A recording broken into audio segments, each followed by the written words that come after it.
Ma'am question number 12 में ई part बता दो। ओके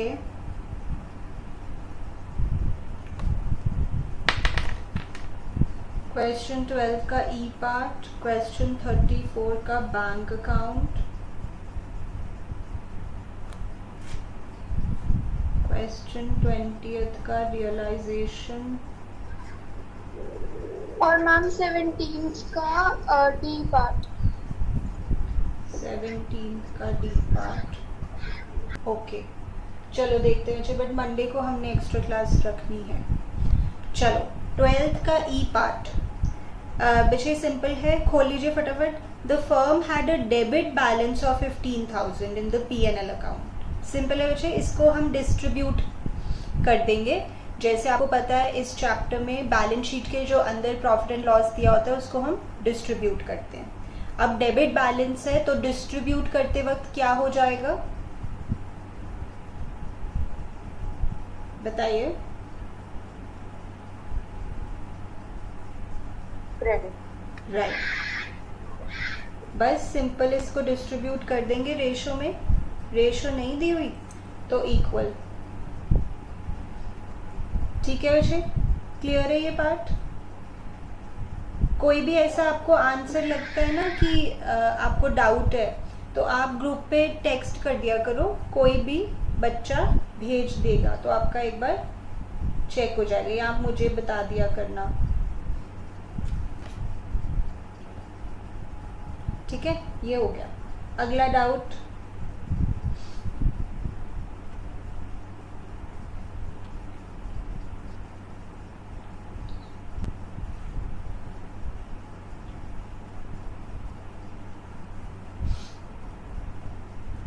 इसके बाद है 34th का बैंक अकाउंट।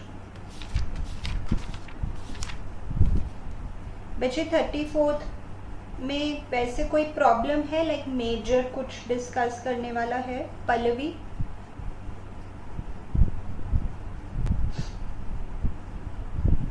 बताइए।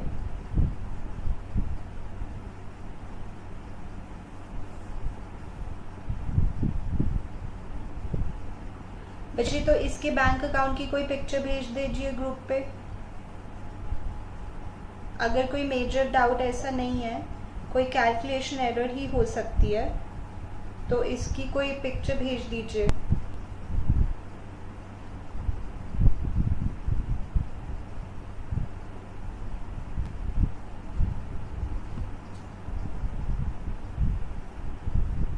जेसन आपने कवर किया है? Ma'am 3 classes left. फटाफट कंप्लीट करो बच्चे, मेहनत करिए। Yes ma'am.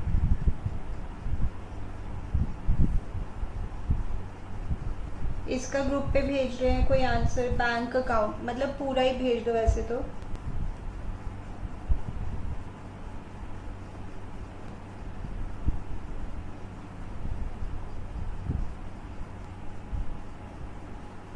एक बार इसकी बिल वाली लाइन समझा दो। यस बच्चे। A bill of 5,000 received from Mohan discounted from bank is not met on maturity। देखो इसमें क्या होता है कि जैसे मैं फर्म हूँ, मैंने किसी को उधार पे सामान बेचा तो वो मेरा क्या बन गया, ये वाला पर्सन क्या बन गया,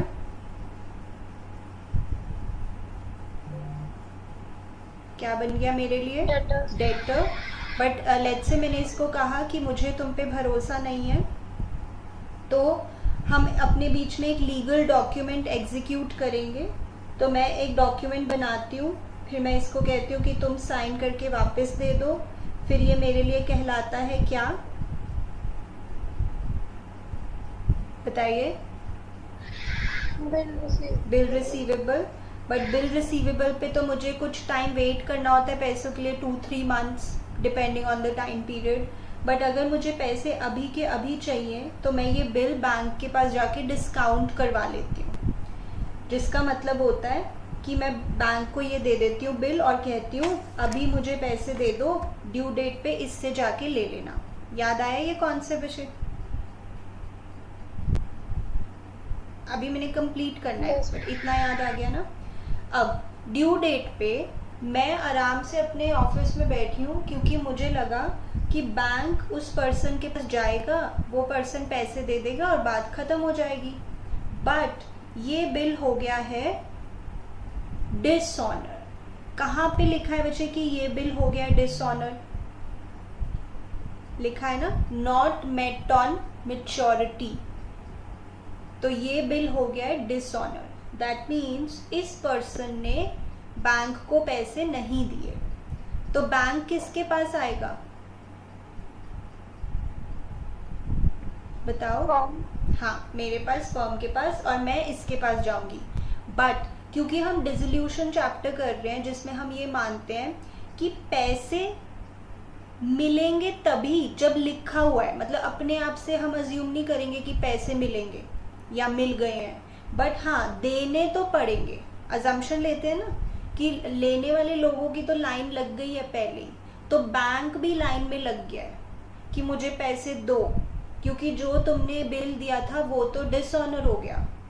तो अब मुझे बैंक को पैसे देने पड़ रहे हैं। मतलब रियलाइजेशन अकाउंट में नॉर्मल आप इसको जैसे यहाँ पे लाइबिलिटीज को पे करते हो, ऐसे ही इसको पे कर दोगे। Bill dishonoured. Getting the point बच्चे?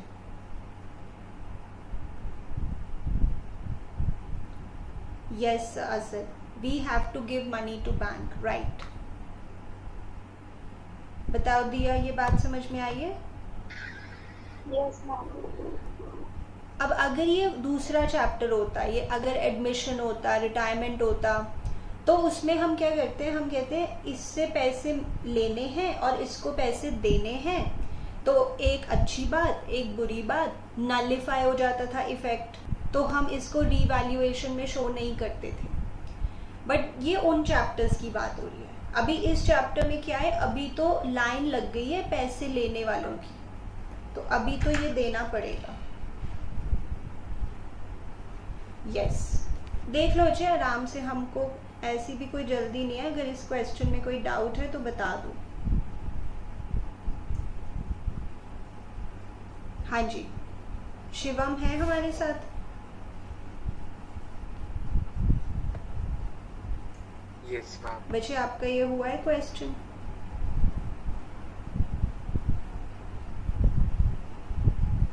शिवम? मैम मैंने अभी लास्ट क्लास लगानी थी कंप्लीट। ओके, यस बच्चे। Harshita, have you done this question completely? Harshita?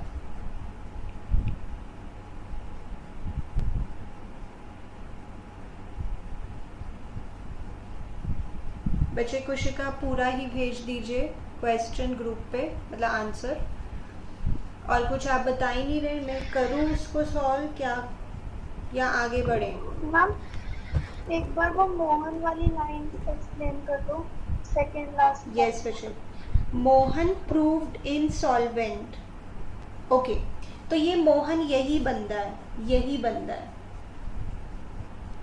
तो मोहन इनसॉल्वेंट हो गया, मतलब सारे पैसे उससे नहीं मिलेंगे, 50% उससे हमें मिले हैं। 50% of what, tell me?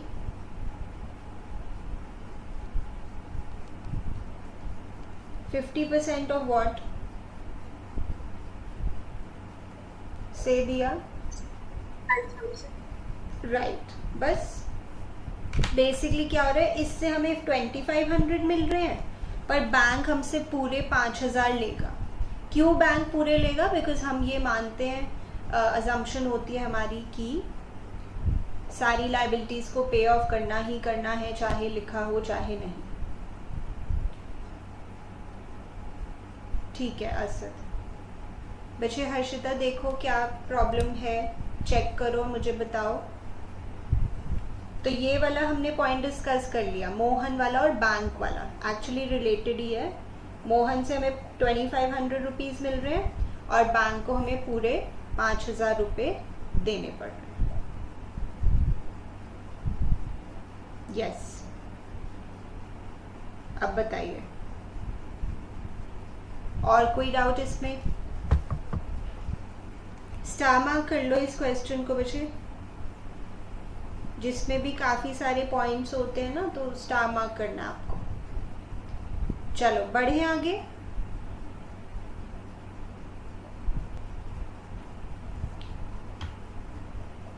Yes 20th का रियलाइजेशन।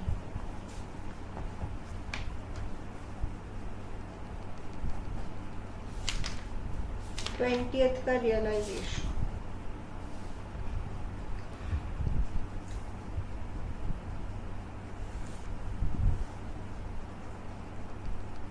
चलो फटाफट बना लेते हैं। एसिड्स कब्जे में ले लेते हैं।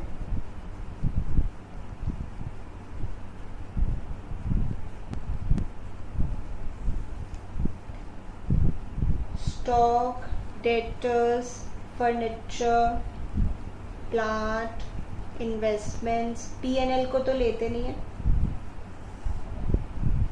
24,000, 19,000, 40,000, 2,10,000, 32,000। चलो बना लेते हैं, अब किसी ने पूछा है तो।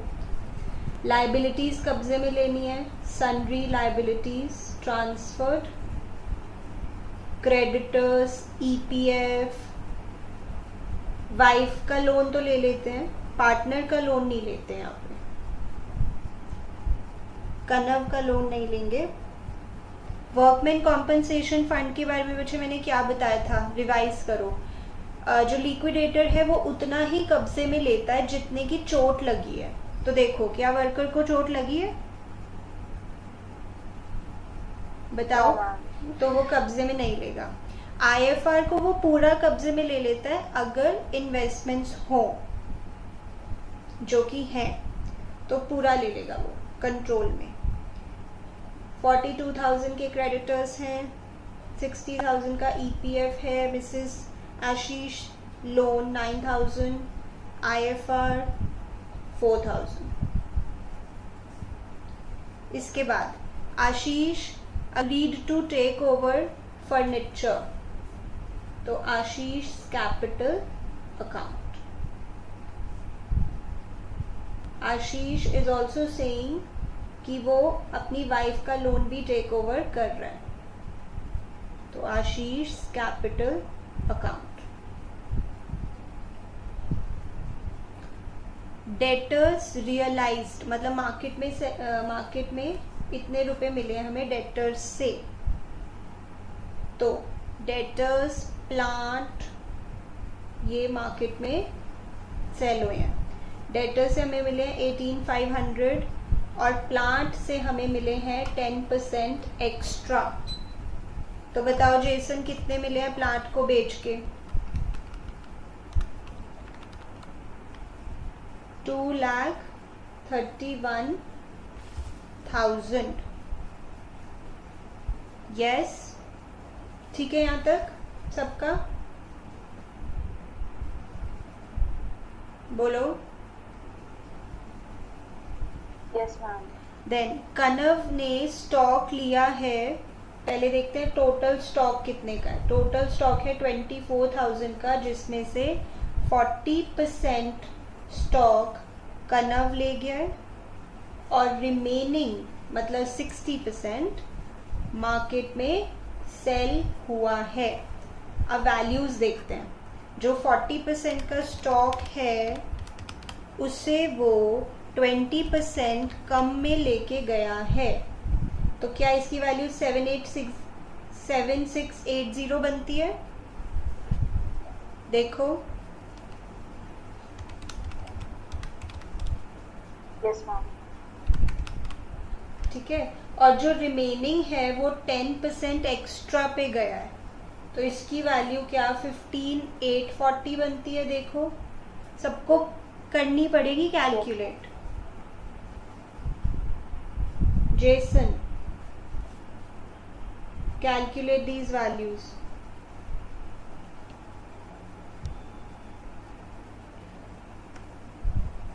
यस पल्लवी, मुस्कान, रिया,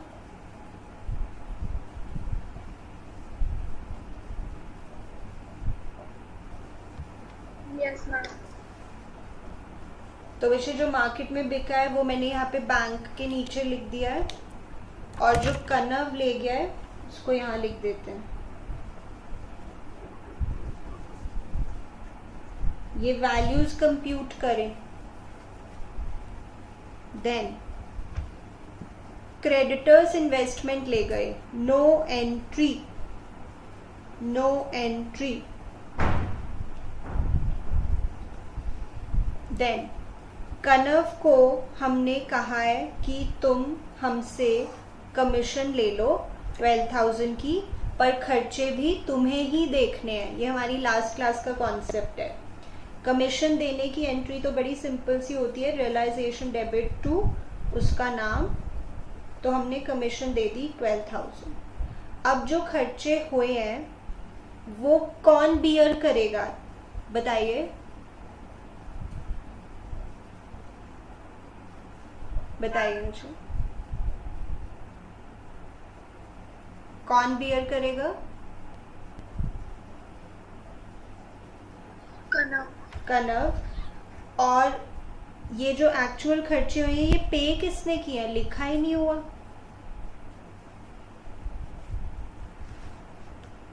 बताओ पे कौन करेगा?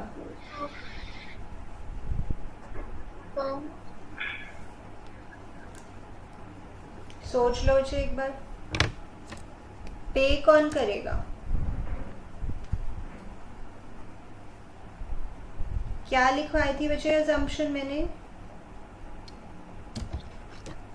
जब ये ना पता हो कि कौन पे कर रहा है तो बताइए। जो बियर कर रहा है वही पे करेगा। यस, तो यहाँ पे बियर कर रहा है पार्टनर। मुस्कान बताइए हमें कैसे पता कि बियर पार्टनर कर रहा है? मुस्कान,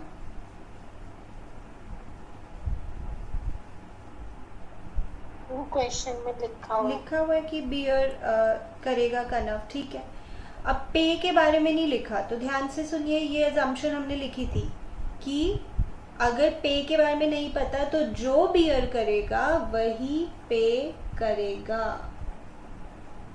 तो इसका क्या करें फिर? बियर भी पार्टनर, पे भी partner, what should we do? No entry. No entry. देखते हैं कुछ रह तो नहीं गया। अब वो वाली हम बात भूल ना जाएं कि सारी लायबिलिटीज को पे ऑफ करना ही करना है, चाहे लिखा हो चाहे नहीं, except a few, like provision को पे ऑफ नहीं कर सकते, आईएफआर को पे ऑफ नहीं कर सकते। इसके अलावा बच्चे क्रेडिटर्स के बारे में कुछ लिखा है? यस, क्रेडिटर्स और वो तो सेटल हो गए इन्वेस्टमेंट से। ईपीएफ के बारे में कुछ लिखा है?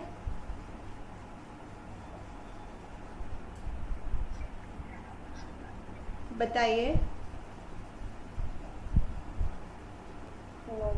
तो फिर क्या करें ईपीएफ का? पे ऑफ कर दीजिए, because we have to keep that in mind कि सारी क्या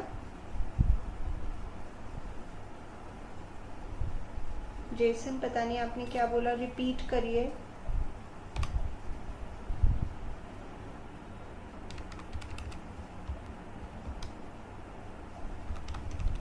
I'm sorry, वो गलती से बोल दिया। अच्छा, देखो मुझे भगवान का नाम लीजिए और आंसर निकालिए।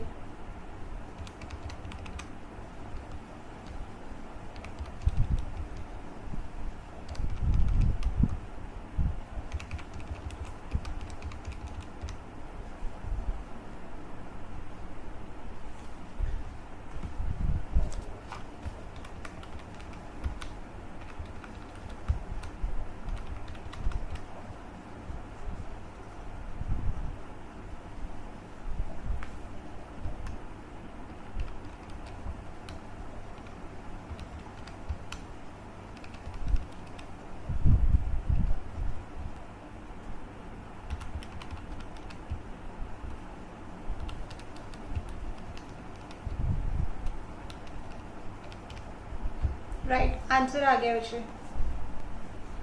gain on realization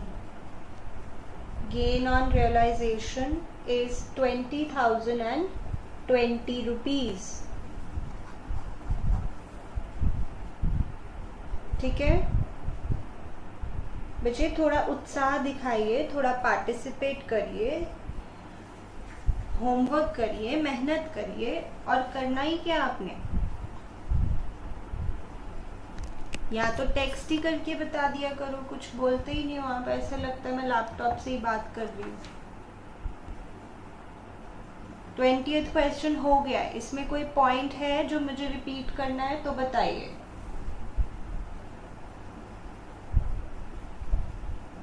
मैम जी हमने कनव्स लोन क्यों नहीं लिखा था? राइट बच्चे, बिकॉज पार्टनर का लोन हम कभी भी रियलाइजेशन में नहीं लिखते हैं, because it is not an outside liability like others. It's not like creditors, it's not like bills payable. और लोन के बारे में हमें क्या करना होता है बच्चे, लोन एक बड़ा ही इंटरेस्टिंग सा कॉन्सेप्ट है इस चैप्टर में। कौन सा लोन? पार्टनर का लोन। पार्टनर का लोन हम डायरेक्टली बैंक अकाउंट से पे ऑफ करते हैं नॉर्मल क्वेश्चंस में। बट अगर ये किसके लिए लिखा आपने देवस्या?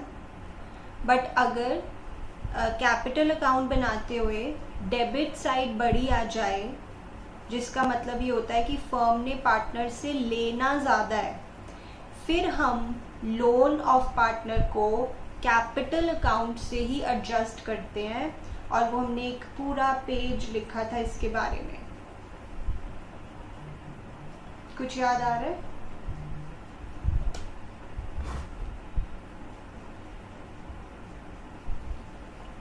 हेलो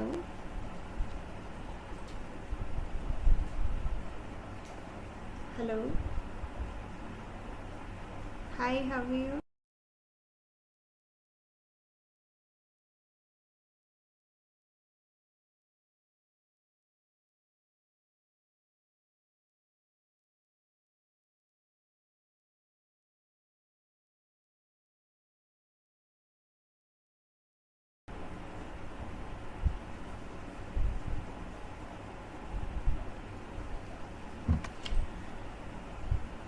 यस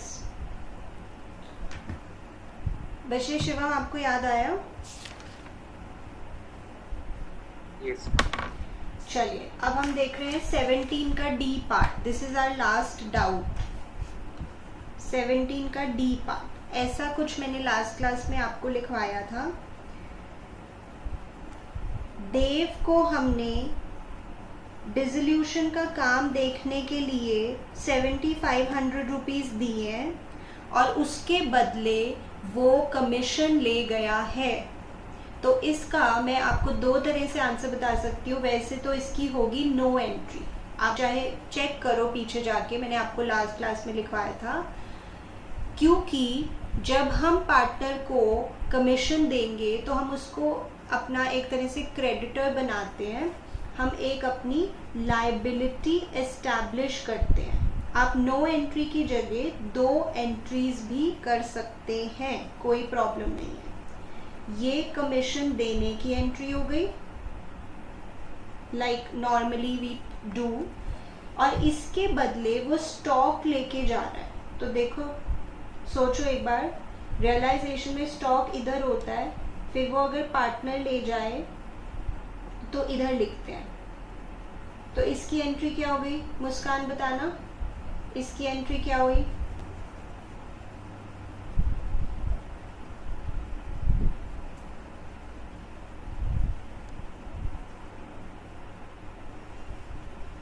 बताइए मुस्कान।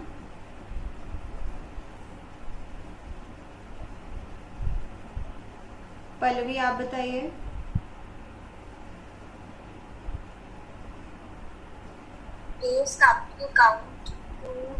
यस, स्टॉक लेके जा रहा है पार्टनर, नॉर्मल जैसे एसेट लेके जाता है, तो देव्स capital account debit to realisation.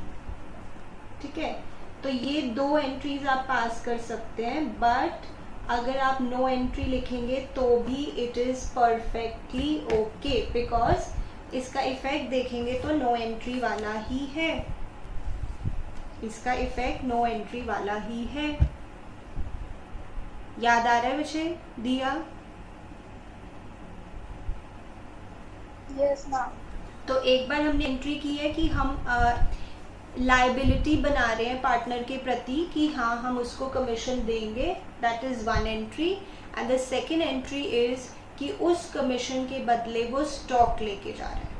तो these are the two entries that you have to pass, or you can simply write no entry।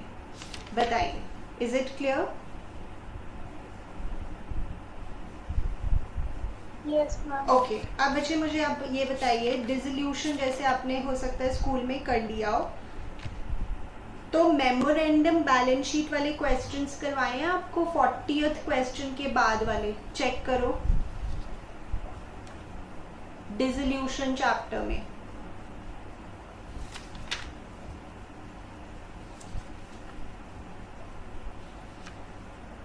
जिनको करवा दिए ये वाला चैप्टर, बोलो।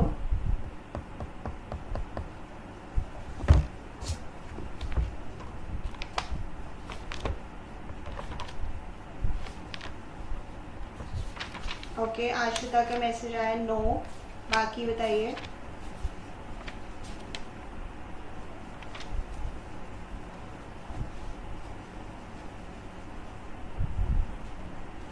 बस, और किसी ने कुछ पता नहीं है?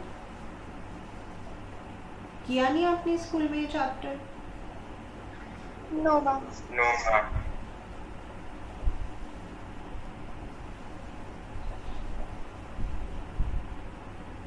ओके मैम अभी एडमिशन चल रहा है। ठीक है, और कोई बताएं कि जिनके किया? आश्रिता का ही मैसेज आया है बस एक।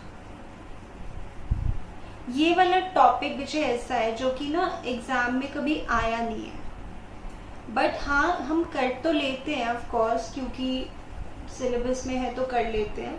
और कुछ स्कूल्स में कहते हैं कि अभी रहने दो, बाद में टाइम बचेगा तो कर लेंगे, ऐसे इस तरह से इस टॉपिक को ट्रीट किया जाता है, इसलिए मैं आपसे पूछ रही हूँ। चलो एनीवेज अभी हाँ जी शायद नहीं करा हमको भी। राइट तो मैं भी फिर इसको अभी छोड़ दूंगी, हम इस पे वापस आएंगे क्योंकि ऐसा कुछ भी नहीं है जो मैं आपको छुड़वाऊंगी, बट हाँ ये हमारी प्रायोरिटी पे नहीं रहेगा, इसको मतलब हम अभी थोड़ा साइड करके चल सकते हैं। अब इसे एक बार 33 क्वेश्चन हमें करना होगा। चलिए आ जाइए 33 क्वेश्चन पे। ये मुझे क्यों करना है आपके साथ, वैसे कंसेप्चुअली हम सब कुछ कर चुके हैं इस चैप्टर में। इस में करंट अकाउंट भी है इस क्वेश्चन में, तो एक बार ये भी हम करके देख लेते हैं कि करंट अकाउंट वाले क्वेश्चंस कैसे करने हैं। तो बताइए मुझे यहाँ पे कैपिटल्स क्या है, फ्लक्चुएटिंग या फिक्स्ड?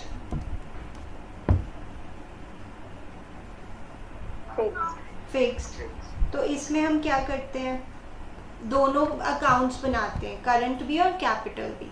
अब आपको याद होगा जब हम करंट अकाउंट बनाते हैं तो सारी चीज़ें हम करंट अकाउंट से ही पास करते हैं एक्सेप्ट टू। बताओ कौन सी? विड्रॉल ऑफ कैपिटल और एडिशनल कैपिटल, है ना। इस चैप्टर में तो वो वैसे आएगा नहीं विड्रॉल ऑफ कैपिटल या एडिशनल कैपिटल, बट यस सारी चीज़ें जो भी पार्टनर से रिलेटेड है वो हमने करंट अकाउंट से शो करनी है। तो एक बार देखते हैं कि इसको कैसे हमने दिखाना है। रियलाइजेशन तो नॉर्मल है वैसे, बट हाँ अगर पार्टनर कुछ लेके जा रहा है तो उसको हम किस अकाउंट से दिखाएंगे इस क्वेश्चन में, बताइए। करंट। यस पार्टनर जैसे कोई एसेट लेके जा रहा है, कोई लायबिलिटी टेक ओवर कर रहा है, तो उसे हम करंट अकाउंट से शो करेंगे क्योंकि यहाँ पे फिक्स्ड कैपिटल्स हैं। तो नॉर्मली बच्चे पहले सारे कब्जे में ले लेते हैं। Sundry assets, debtors, stock, machinery, investments, freehold property. Quickly कर लीजिए इसे solve.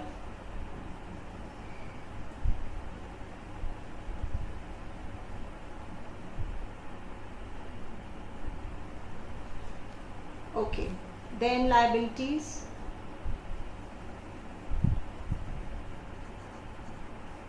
Creditors, bills payable, loan तो लेते नहीं पार्टनर का,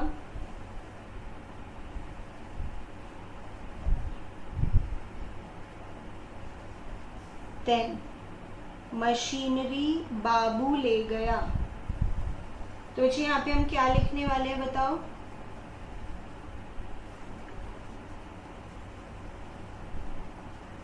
क्या लिखें? बाबूज करंट अकाउंट, ठीक है, क्योंकि यहाँ पे कैपिटल्स फिक्स्ड है, सारी ट्रांजैक्शंस करंट अकाउंट से हुई है। 45,000 की ले गया मशीनरी। अशोक इन्वेस्टमेंट्स ले गया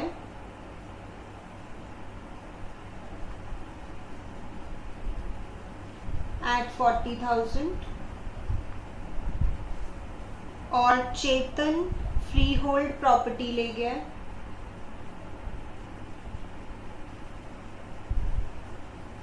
at 55,000। यस कीर्ति विजय हो रहा है क्वेश्चन? बताइए लिख के। Okay, then remaining assets realised, मतलब बैंक से एक तो डेटर्स 56,500, स्टॉक 36,500,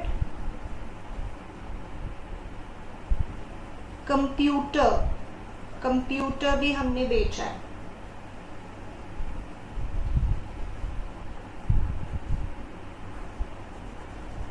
अनरिकॉर्डेड एसेट था वो, बट हमें वैसे फर्क नहीं पड़ता रिकॉर्डेड हो अनरिकॉर्डेड हो।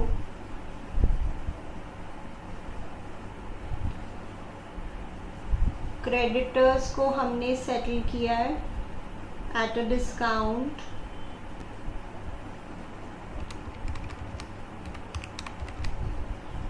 ऑफ 7%। ओके, जब ये ना पता हो कि रियलाइजेशन एक्सपेंसेस कौन बियर कर रहा है तो कौन करता है? और जब ये ना पता हो कौन पे कर रहा है तो कौन करता है? जो बियर करता है। करेक्ट, जो बियर करता है वही पे करता है। तो यहाँ पे लिखा है रियलाइजेशन एक्सपेंसेस, कुछ बियर के बारे में नहीं लिखा तो फर्म, कुछ पे के बारे में नहीं लिखा तो जो बियर कर रहा है वही पे कर रहा है, सो फर्म। तो इसकी एंट्री हो गई realisation account debit to bank. मैं आपको बता चुकी हूँ जब भी फर्म बियर करेगी खर्चे तो आपने रियलाइजेशन अकाउंट को डेबिट करना है, और जब भी फर्म की पॉकेट से निकलेंगे खर्चे तो आपको टू बैंक करना है। नॉर्मल है, मैंने वैसे ही थोड़ा डिटेल में बता दिया। अच्छा, बिल्स पेबल के बारे में कुछ लिखा है? हेलो, हाँ जी मनस्वी बोलिए जी। Good afternoon.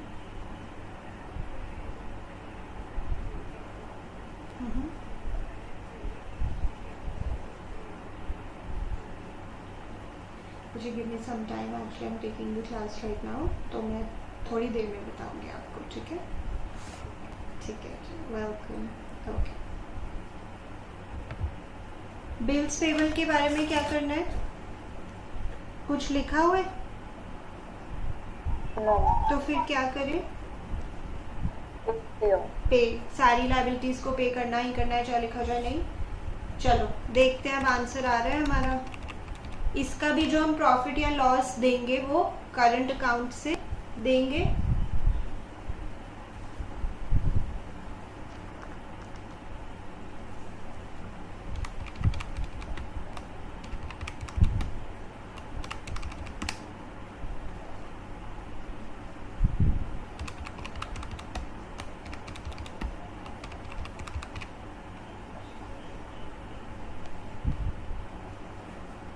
देखना आंसर क्या आ रहा है। 2400 का गेन बता रहे हैं असर।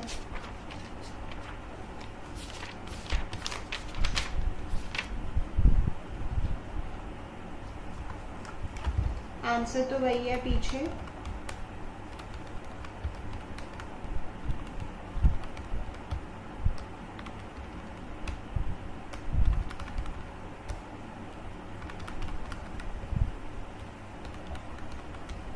यस 2400 का गेन,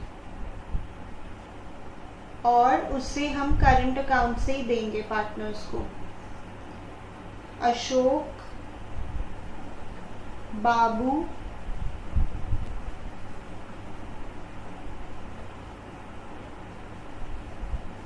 और चेतन। देखो किसके हिस्से में कितना आ रहा है।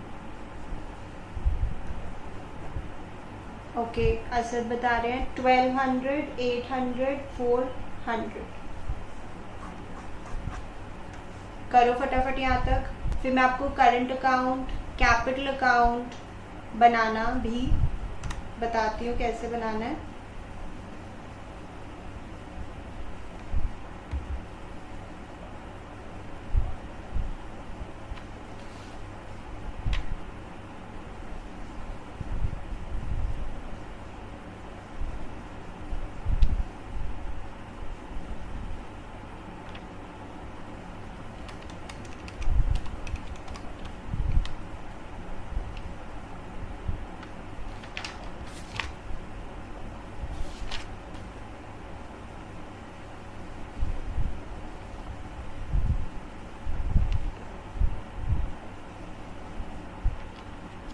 वैसे हर्षिता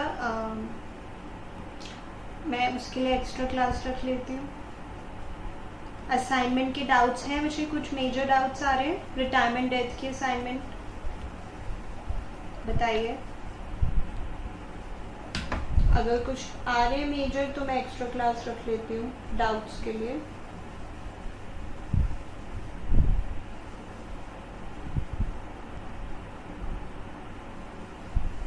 चलो करंट अकाउंट पे आ रहे हैं।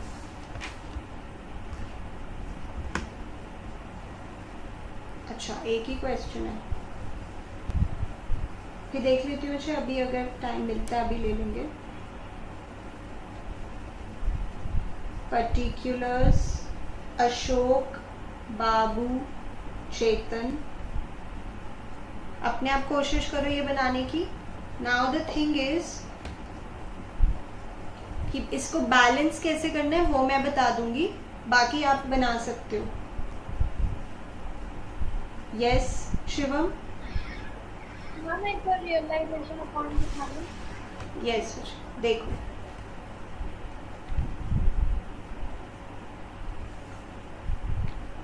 यस शिवम बना सकते हैं इसका करंट अकाउंट हम।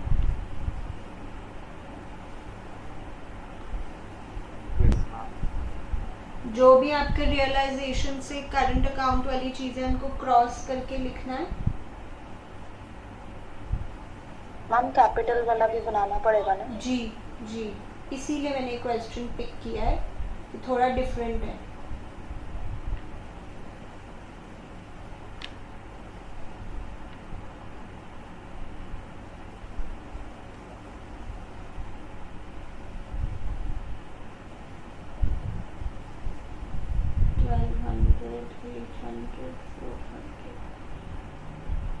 ओके देख लिया जी दिया। Yes ma'am. अब ये करंट अकाउंट बन रहा है, बीडी लिख दिया और मैंने वो लिख दिया है, सॉरी ये मैंने गलत साइड लिख दिया। जो रियलाइजेशन से चीजें आ रही हैं वो लिख दी है क्रॉस करके।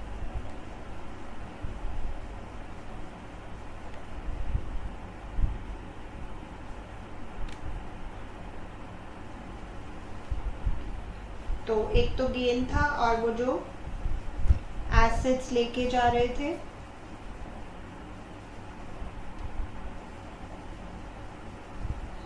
कुछ डिस्ट्रीब्यूट करने वाला भी नहीं है, जैसे कोई जनरल रिजर्व, पीएनएल,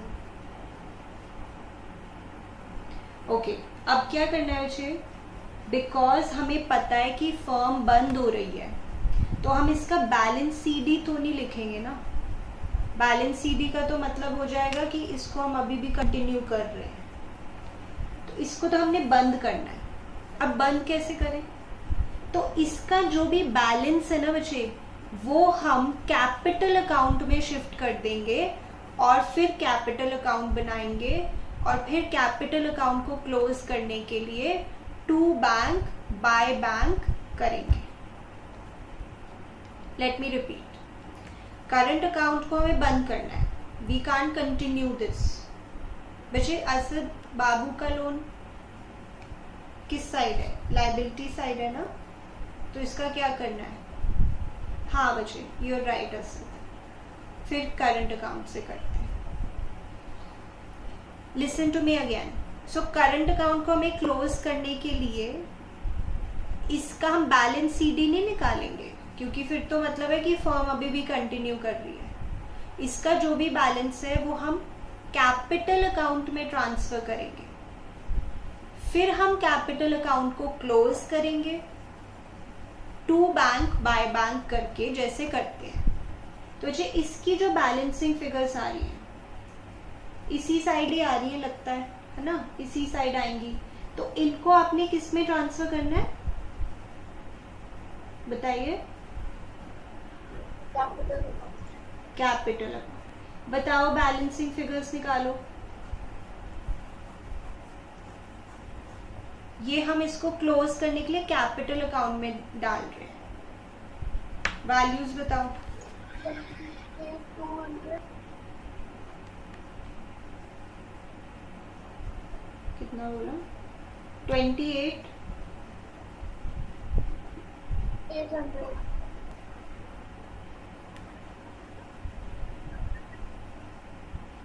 39 200 नेक्स्ट का, यस मैम।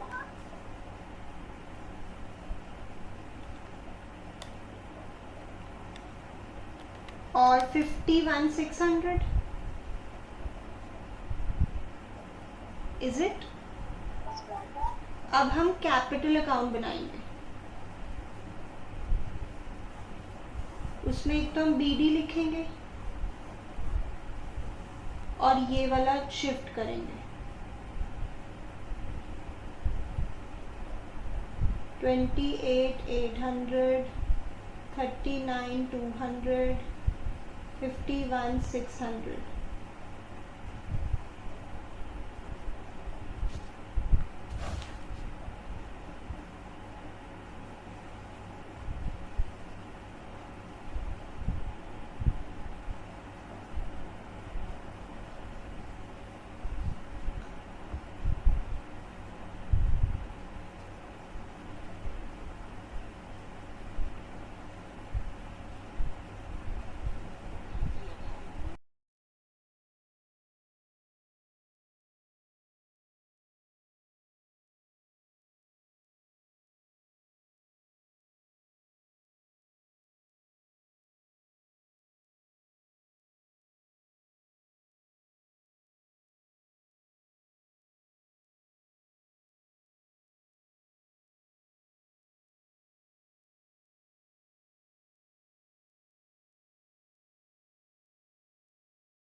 बच्चे बताइए इसकी बैलेंसिंग फिगर का क्या करना है।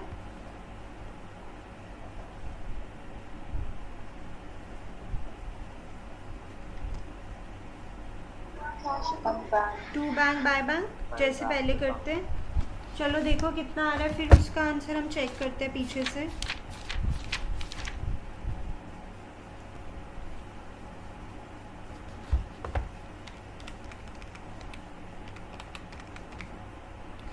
$41,200, for this person. Yes.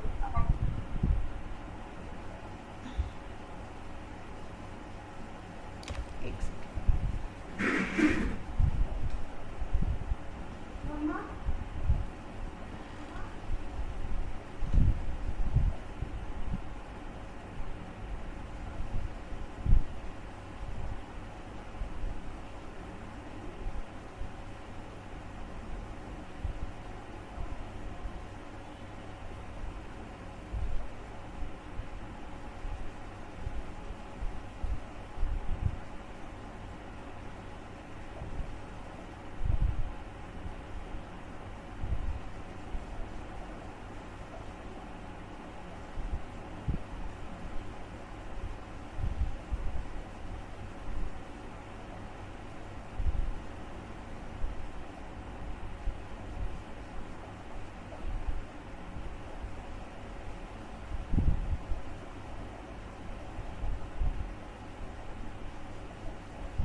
अब बैंक अकाउंट बनाइए.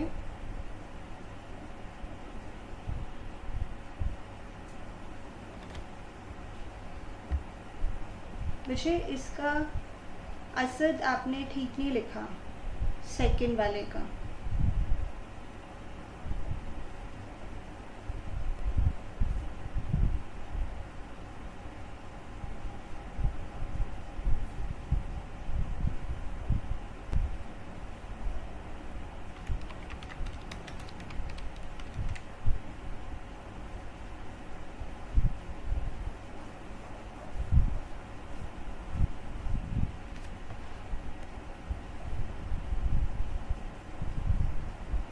चलो फटाफट बैंक अकाउंट बनाइए.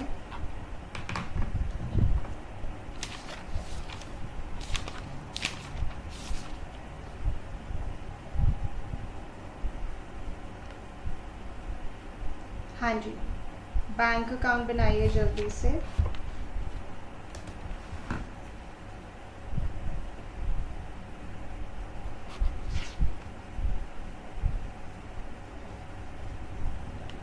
मैम बैंक अकाउंट का 134,100. जी,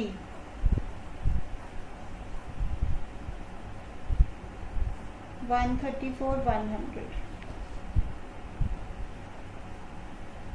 चल यहाँ तक करो फटाफट.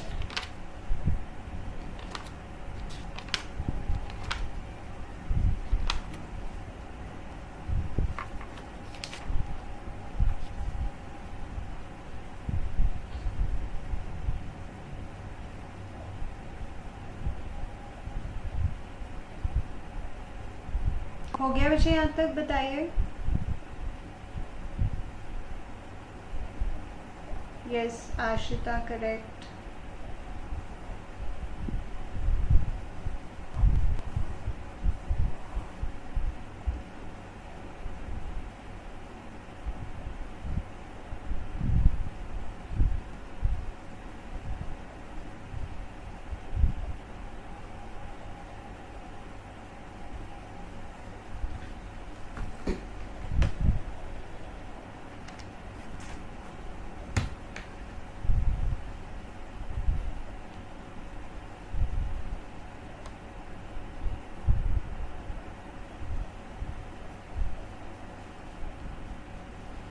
चलो अब अच्छा आगे बढ़ते हैं। ये नोट लिख लिया हमने कि इसके लिए हम बाद में आएंगे वापस। अब हमारे शुरू के जो थोड़े से क्वेश्चंस रह गए ना जर्नल एंट्रीज वाले, वो देखते हैं। यहाँ तक फटाफट फिनिश करो।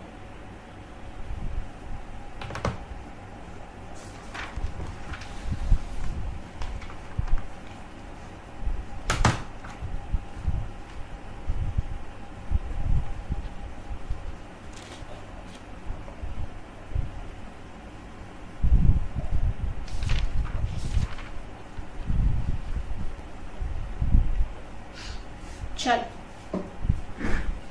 हो गया ना ये वाला क्वेश्चन, करंट अकाउंट वाला भी।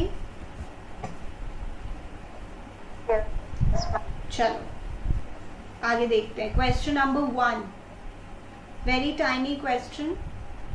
लैंड एंड बिल्डिंग जिसकी बुक वैल्यू है 1,60,000, वो हमने सेल की है 3 लाख रुपीस की through a broker who charged 2% commission on the deal. देखो वैसे जब भी वो हमसे जर्नल एंट्री मांगते हैं ना, तो वो हमसे मांग रहे होते हैं कब्जे में लेने वाली एंट्री नहीं, दूसरी एंट्री। मतलब या तो उसको हमने मार्केट में बेचा है या तो उसको पार्टनर लेके जा रहा है। तो लैंड एंड बिल्डिंग को हमने मार्केट में सेल किया है। आप मुझे बताइए, क्वेश्चन नंबर 1 है असद, आप मुझे बताइए कि लैंड एंड बिल्डिंग सेल करके एक्चुअली मेरे पास कितने रुपए आ रहे हैं नेट में, मेरे हाथ में कितने रुपए आ रहे हैं लैंड एंड बिल्डिंग सेल करके, बताइए।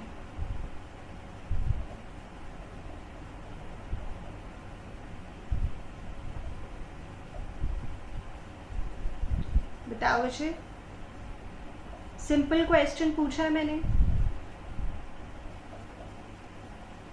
1,40,000। देखो 3 लाख की हमने लैंड एंड बिल्डिंग सेल की है और उसे सेल करने के लिए हमने बीच में कोई जैसे ब्रोकर रखा होगा, ब्रोकर को कमीशन देनी है 2% की। तो ब्रोकर को कमीशन सेल वैल्यू पे दी जाती है। जैसे नॉर्मल सोचो, आपने अगर अपनी कोई प्रॉपर्टी या कोई अपना रेजिडेंशियल प्रॉपर्टी सेल करवाई हो और प्रॉपर्टी डीलर होता है बीच में, तो डीलर को आप कमीशन देते हैं और कमीशन सेल वैल्यू पे देते हैं। Yes sir. तो इसका जो 2% निकलेगा ना, वो हमें ब्रोकर को देना पड़ेगा, यानी 6,000। तो एक्चुअली नेट देखें तो मेरे हाथ में आएंगे 2,94,000। बताओ क्या आपको ये बात समझ में आ रही है? Yes ma'am. ये जो 2% है ना, this is commission to broker.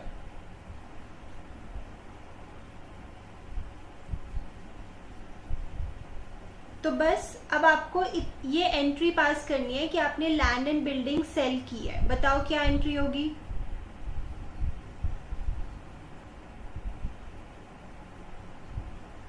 Land and building to realisation. No विषय, फिर से सोचो। सिंपल, आपने लैंड एंड बिल्डिंग सेल किया, रियलाइजेशन की इमेज अपने माइंड में लेके आओ और एंट्री बताओ।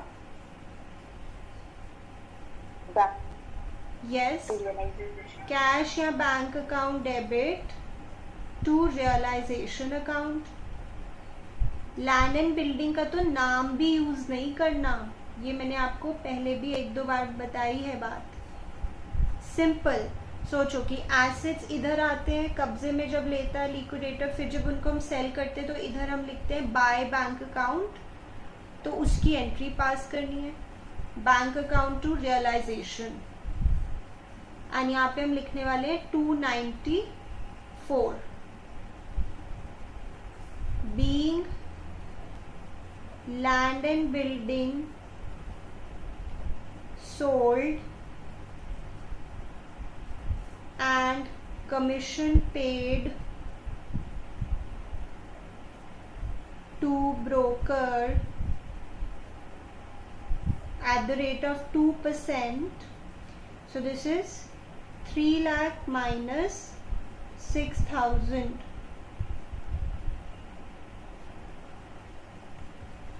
ये हो गई आपकी एंट्री 1 मार्क की। बताइए कुछ बात समझ में आई है?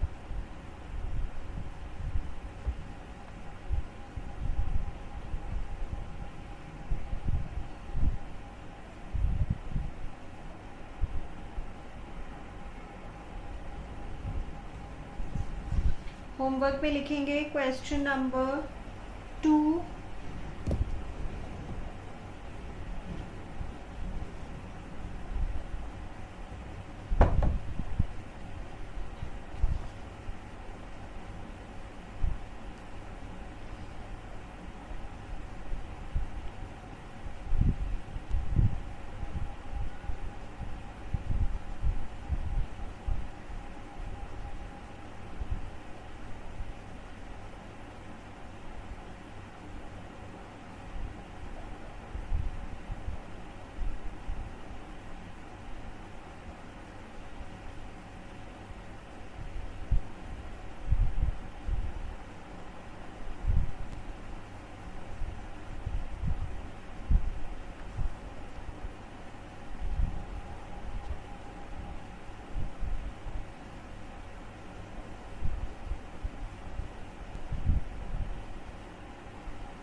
चलो यहाँ तक लिख लिया अशय? होमवर्क भी लिखो साथ साथ। बताइए, done till here? Yes ma'am. Okay, चलो अब हम एक कॉन्सेप्ट लिखते हैं, पार्टनर्स लोन। मतलब ये एक ऐसी चीज है इस चैप्टर में जो सबसे अलग तरह से ट्रीट होती है, पार्टनर्स लोन। वैसे तो आपको पता है कि जैसे मैं अभी भी बता रही थी कि या तो बैंक अकाउंट से सीधा पे ऑफ करते हैं, या फिर अगर कैपिटल अकाउंट बनाते हुए डेबिट साइड बढ़ी आ जाए तो कैपिटल अकाउंट से एडजस्ट करते हैं। और मैं इसी में कुछ लिखवाती हूँ, if the partners loan is to be paid through bank account directly,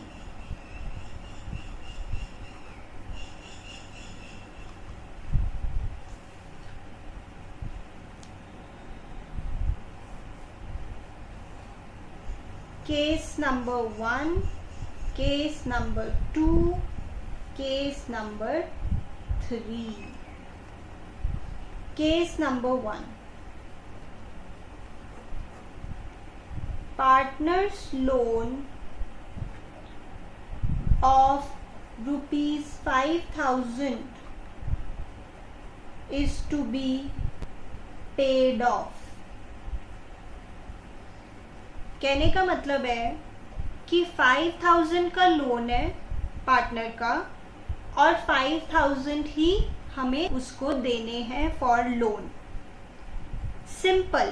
case 1 आप कर चुके हैं, जितने रुपए का लोन हमारी बैलेंस शीट में आ रहा है उतने रुपए ही उसको देने हैं। बताओ इसको आप कहाँ शो करते हो पार्टनर लोन को नॉर्मल सर्कमस्टेंसेस में?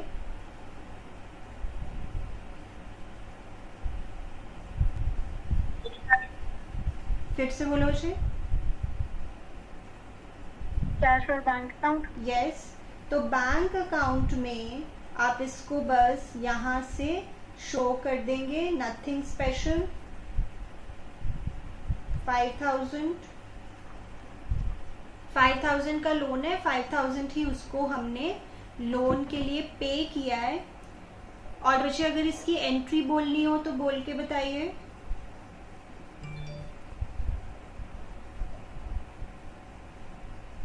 एंट्री क्या बनेगी? यहीं से एंट्री बोल सकते हो। देखो partner's loan account debit to bank account. Correct, partners loan account debit to bank account, ये बात आपको ऑलरेडी पता है, बस मैंने फिर भी केस 1 करके लिखवा दी है। 5000 का लोन है और 5000 ही हम उसको दे रहे हैं।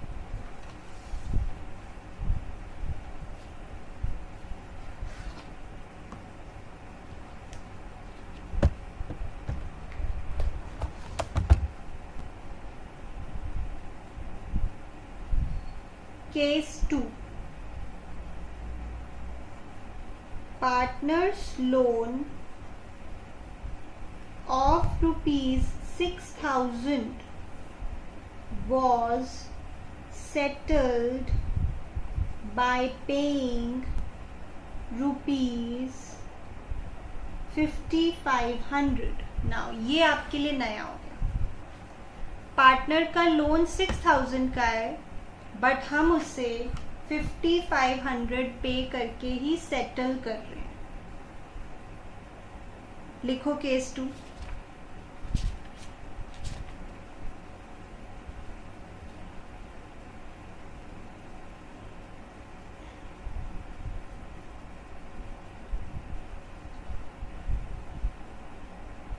देखो बच्चे, जो बाकी लायबिलिटीज होती है ना, जैसे क्रेडिटर्स, बिल्स पेबल, हमें मैटर ही नहीं करता कि हमने उनको कम पैसे दिए सॉरी या ज़्यादा पैसे दिए हैं, हमें कोई फर्क नहीं पड़ता, क्योंकि हम उसको रियलाइजेशन अकाउंट में शो करते हैं, अपने आप ही इफेक्ट आ जाता है जो फाइनल प्रॉफिट या लॉस आता है उसमें।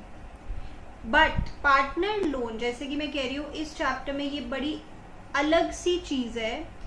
पार्टनर लोन एकमात्र ऐसी चीज़ है जिसमें प्रॉफिट या लॉस अगर होता है उसे भी हम अलग से शो करते हैं, और उसका रीज़न है, मैं रीज़न भी बताऊंगी। But what I am trying to say is कि अगर कोई नॉर्मल लाइबिलिटी होती कि जैसे क्रेडिटर्स हैं 50,000 के बुक्स में, बट हम उनको 55,000 पे कर रहे हैं, कोई फ़र्क नहीं पड़ता, सीधा बस बैंक से 55 लिख दो, या फिर 50,000 के क्रेडिटर्स हैं हम उनको 45,000 पे कर रहे हैं, कोई फ़र्क नहीं पड़ता, बस बैंक से 45 लिख दो। तो नॉर्मल लाइबिलिटीज़ में हम उनको कम पैसे दे रहे हैं, ज़्यादा पैसे दे रहे हैं, डज नॉट मैटर, बट सिर्फ पार्टनर्स लोन में इट डज मैटर। अब इसकी एंट्री क्या होगी बच्चे? पार्टनर लोन फर्म की लाइबिलिटी होती है, येस और नो? बोलो।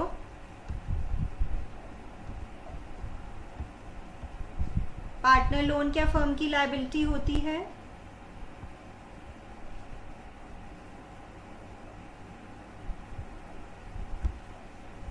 बच्चे बताइए। यस। तो लोन अब हम पे कर रहे हैं तो लाइबिलिटी खत्म, तो डेबिट पे आ जाएगा। Partners loan account debit. बताओ लाइबिलिटी कितने से खत्म होगी? 6000 से या 5500 से?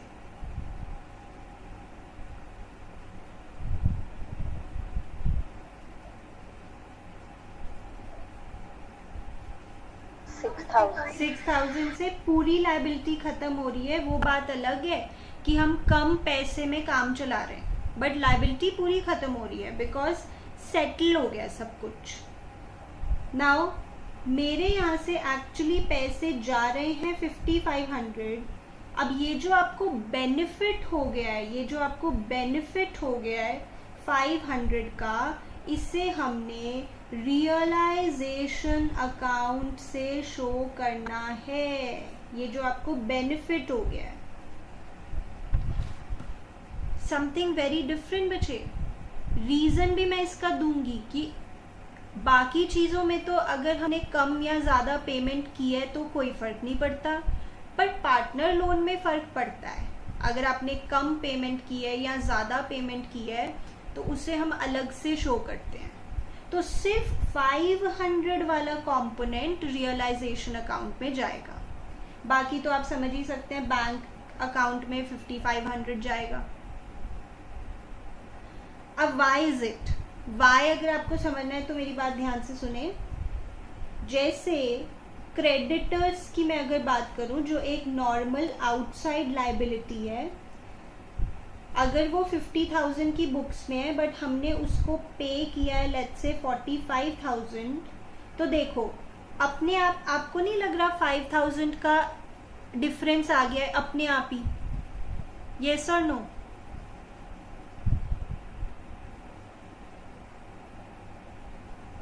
जब मैं इस अकाउंट को टैली करूंगी तो अपने आप ही 5,000 का गैप आ जाएगा, जो इंडिकेट करेगा कि मैंने क्रेडिटर्स को कम या ज़्यादा पैसे दिए हैं, जो भी है। यस और नो बताइए। Yes ma'am. But partners loan, क्योंकि हम पार्टनर्स लोन को यहाँ पे लिखते ही नहीं है, यहाँ पे लिखते ही नहीं है, तो फिर उसका जो प्रॉफिट या लॉस होगा ना पेमेंट के वक्त, वो अपने आप रिफ्लेक्ट नहीं होगा, वो हमें रिफ्लेक्ट करना पड़ेगा, because this is unlike other outside liabilities. ये कुछ अलग है, ये बाकी लाइबिलिटीज की तरह नहीं है जिसमें कम ज़्यादा अपने आप रिफ्लेक्ट हो जाता है। बच्चे माइक ऑफ कीजिए। सो लेट मी रिपीट, अगर पार्टनर का लोन जितने का भी है कम या ज़्यादा में सेटल होता है, तो आपको जो उस पर प्रॉफिट या लॉस की वैल्यू है वो रियलाइजेशन से शो करनी है। मैं इसका एक बड़ा क्वेश्चन आपको होमवर्क में देने वाली हूँ, पर अभी एक केस 3 रह गया है। आप गेस कर सकते हो वो केस क्या होगा?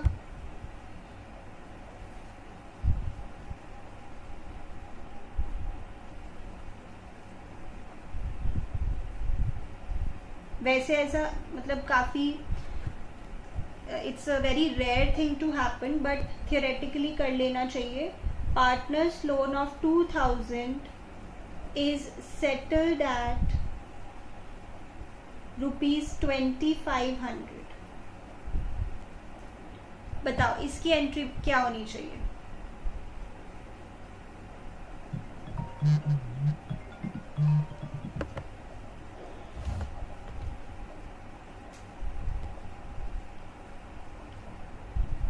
हेलो,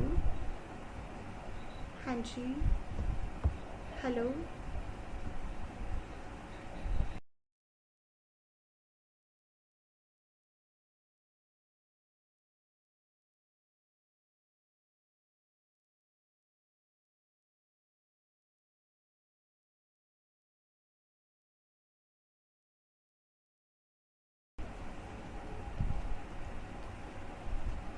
यस बच्चों इसकी एंट्री बताइए। लाइबिलिटी कितने से खत्म हो रही है? 2,000। पर पॉकेट से कितने रुपए जा रहे हैं? 25। तो डिफरेंस आप समझ सकते हैं किस में जाएगा? रियलाइजेशन। यस।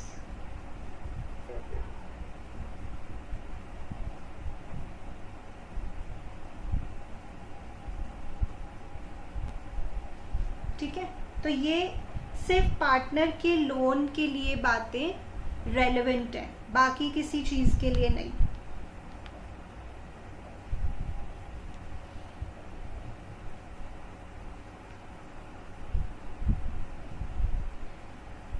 होमवर्क में 22 क्वेश्चन आप करके आएंगे जो इसी कॉन्सेप्ट पे बेस्ड है और लंबा क्वेश्चन है। मैं ग्रुप पे सेंड कर रही हूँ क्योंकि फिर आप कहते हो कि आपको भूल जाता है होमवर्क।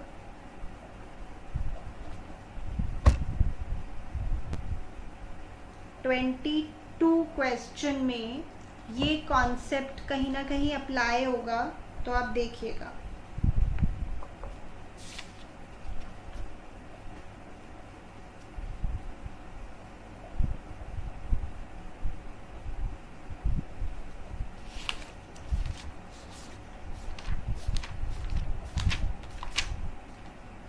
हो गया विषय इतना?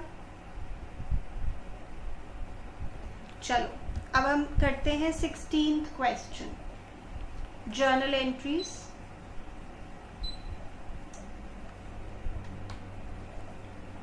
नोट कर लिया? Yes ma'am.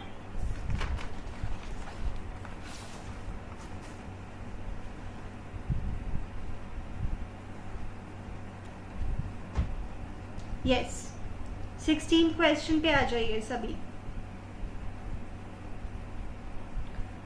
Pass journal entries for payment of following unrecorded liabilities on the dissolution of a firm of partners A and B. Okay. सोचना मुझे सिंपल है, आपको पढ़ने में लग सकता है कि कितना कॉम्प्लिकेटेड है, बट ऐसा कुछ नहीं है. There was a contingent liability in respect of bills discounted but not matured of 18,500. An acceptor of one bill of 2,500 became insolvent and 50 paisa in a rupee was recovered.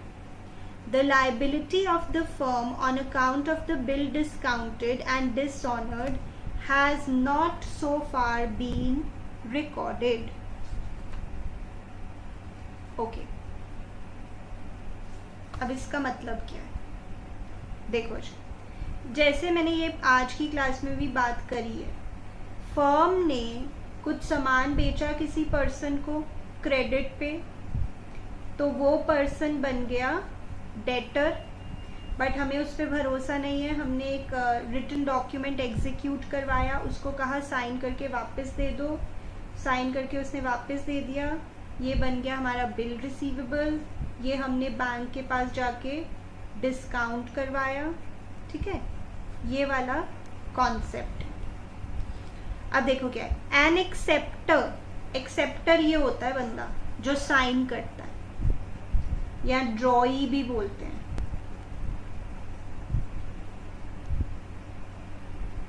Of one bill of 2,500 became insolvent and 50 पैसा in a rupee was recovered. अब ध्यान से सुनिएगा. Total bills जो हमने bank के पास discount करवाए हैं ना जाके, वो है 18,500 के total bills discounted. But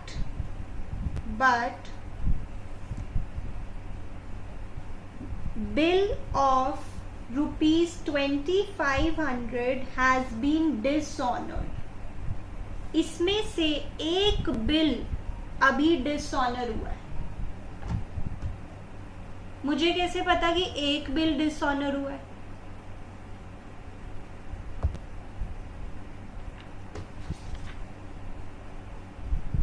hello,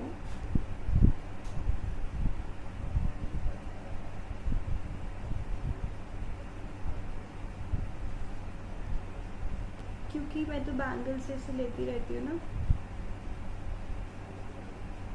नहीं, मैं तो वैसे लेती हूँ बैंगल्स. हाँ जी.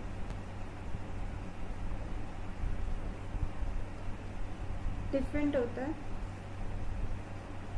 तो फिर कौन सा कह रहे हैं?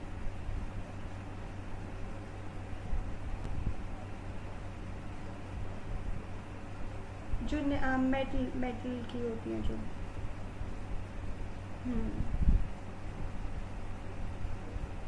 जी.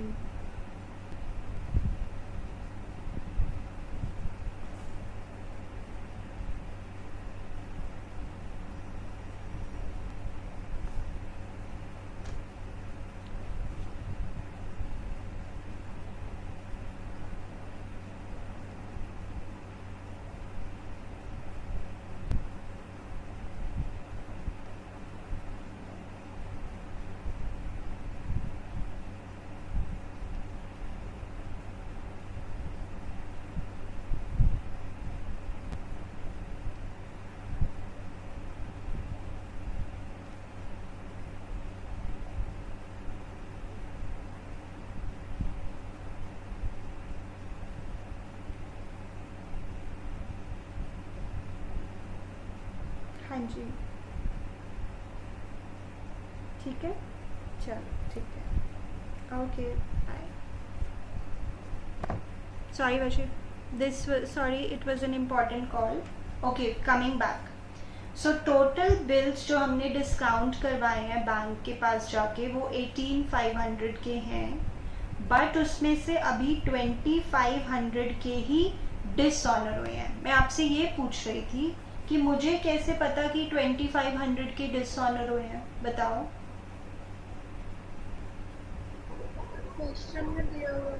नहीं मतलब डिसऑनर वर्ड नहीं लिखा एज सच, तो हाउ डू आई नो?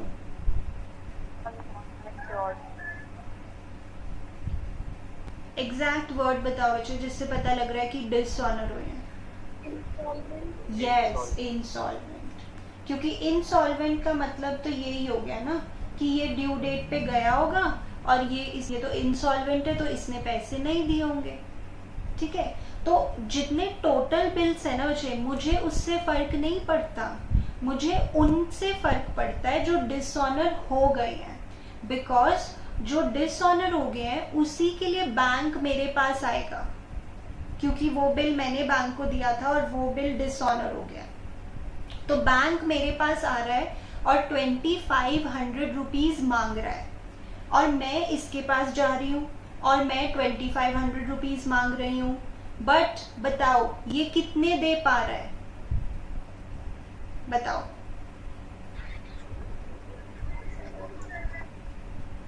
कितने दे पा रहा है?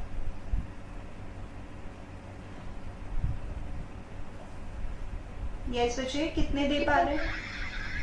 50 पैसा इन अ रूपी, मतलब 50%, मतलब कितने? 1250. तो ध्यान से सुनिए, मुझे 2 एंट्रीज करनी है. कौन सी 2 एंट्रीज? पहली एंट्री, बैंक को मुझे देने पड़ेंगे 2,500 क्योंकि वो तो मुझसे 2,500 ही मांग रहा है और मुझे इससे मिलेंगे 1,250. और ये जो टोटल वैल्यू है मुझे कोई फर्क नहीं पड़ता बच्चे, क्योंकि हो सकता है इसमें से अभी कुछ बिल्स मैच्योर ही ना हुई हो, मतलब ड्यू डेट ही नहीं आई हो. जब तक ड्यू डेट नहीं आएगी तब तक तो कुछ पता ही नहीं लगेगा ना कि डिसऑनर हुए हैं या नहीं हुए हैं. सिर्फ अभी तक पता लगा है कि 2,500 का बिल डिसऑनर हुआ है. तो इसमें हमें क्या करना है, बैंक फर्म से मांग रहा है ₹2,500 और फर्म को एक्सेप्टर से मिलेंगे, फर्म को एक्सेप्टर से मिलेंगे 50% ऑफ 2,500. तो बताओ कितने मिलेंगे? ये 2 है. अब इनकी एंट्रीज बताओ मुझे.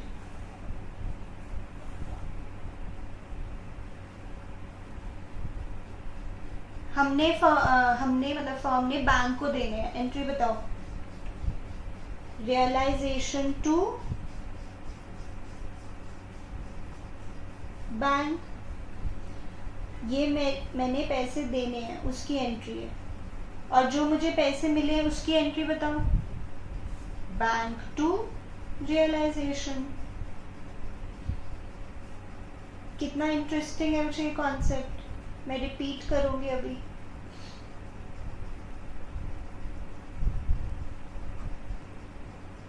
ये 2 एंट्रीज करनी है.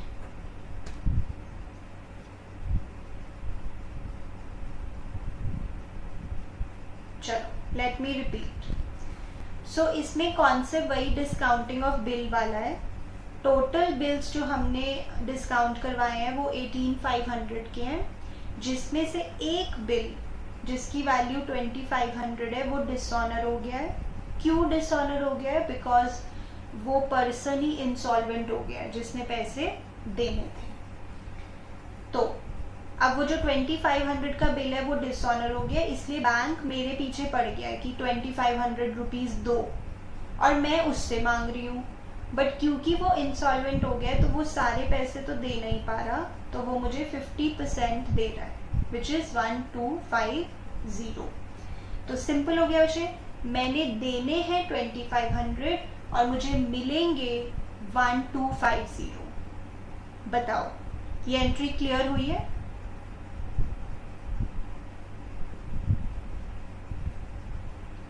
बताइए।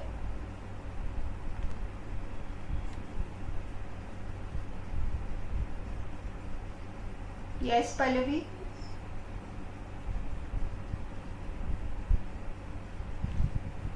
देवस्या, रिया,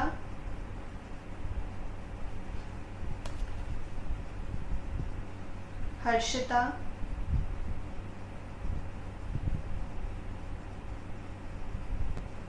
अच्छा जो टोटल बिल्स थे 18,500 के, उसका तो हमने कुछ किया नहीं, तो उससे हमें फर्क नहीं पड़ता, बिकॉज अभी क्या पता वो मैच्योर ही ना हुए हो, क्या पता वो डिसऑनर ही ना हुए हो, मुझे फिर कोई फर्क ही नहीं पड़ेगा। चलो next. There was a contingent liability. बच्चे कॉन्टिंजेंट लाइबिलिटी का नॉर्मल सा मीनिंग होता है कि हो सकता है हो सकता है ना हो। 11th में पढ़ा होगा आपने। A liability which may or may not arise depending on the happening or non-happening of an event। मतलब एक लाइबिलिटी जो भी श्योर नहीं है, हो भी सकती है नहीं भी हो सकती है। तो एक कॉन्टिंजेंट लाइबिलिटी थी 75,000 की, बट वो लाइबिलिटी अब जाके श्योर हो गई है कि 50,000 हमें देने पड़ेंगे, पर ये लाइबिलिटी पार्टनर ने टेक ओवर कर ली है। तो वैसे बिल्कुल सिंपल है, जब लाइबिलिटी पार्टनर टेक ओवर कर लेता है, जैसे यहाँ पे लाइबिलिटी होती है, चाहे रिकॉर्डेड हो चाहे ना हो, उससे वैसे फर्क ही नहीं पड़ता। यहाँ पे हम एंट्री करते हैं ना जब पार्टनर टेक ओवर कर लेता है, तो बताओ एंट्री क्या होनी चाहिए? Realisation to partner. Correct, realisation account debit to A's capital account. Settle कितने में हुई है? सेटल वाली वैल्यू लिखनी है। यस, बस बाकी तो मैं आपको बता ही चुकी हूँ। लाइबिलिटी चाहे ज़्यादा में सेटल हो कम में सेटल हो, हमें कोई फ़र्क नहीं पड़ता, सिर्फ पार्टनर लोन में फ़र्क पड़ता है, बाकी किसी में नहीं। सी, फर्म को 10,000 रुपये देने पड़ रहे हैं एक एम्प्लॉय को, बस देने पड़ रहे हैं, बस पैसे दो। एंट्री क्या होगी? जैसे नॉर्मल पैसे देने की, हाँ, realisation debit to bank account. है सिंपल सिंपल, चाहे वर्डिंग्स इन्होंने थोड़ी कॉम्प्लिकेटेड यूज की हुई है, बट सिंपल है। लास्ट एक कोई, हाँ जी बोलिए। मैम जी लिखा है कि उन्होंने एक्सेप्ट नहीं किया, not accepted by the firm. नहीं, एक्चुअली लिखा है was, which was a contingent liability not accepted by the firm। मतलब पहले एक वो डिस्प्यूट चल रहा था, फर्म कह रही थी मैं नहीं दूंगी, एम्प्लॉय कह रहा था नहीं देने पड़ेंगे। that was happening, but right now when the firm is getting dissolved, at that time firm has to pay। लिखा हुआ है firm will have to pay, will have to pay। पहले फर्म कह रही थी कि हम नहीं देंगे, बट अब देने पड़ रहे हैं, right? Yes ma'am. Okay, then damages claimed by a customer. ये भी वैसे ही बच्चे, कोई कस्टमर हमसे 5,000 रुपये मांग रहा था, बट डिस्प्यूट चल रहा था, मतलब हम कह रहे थे हम नहीं देंगे, पर कस्टमर मांग रहा था। फाइनली 70% पे सेटल हुई है बात, यानी मुझे 70% देने पड़ेंगे। तो बताओ कितने देने पड़ेंगे?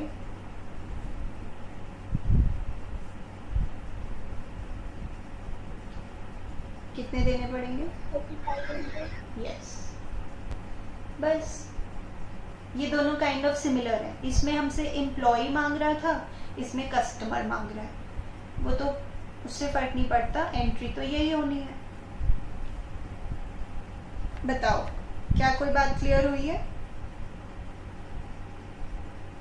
Yes ma'am.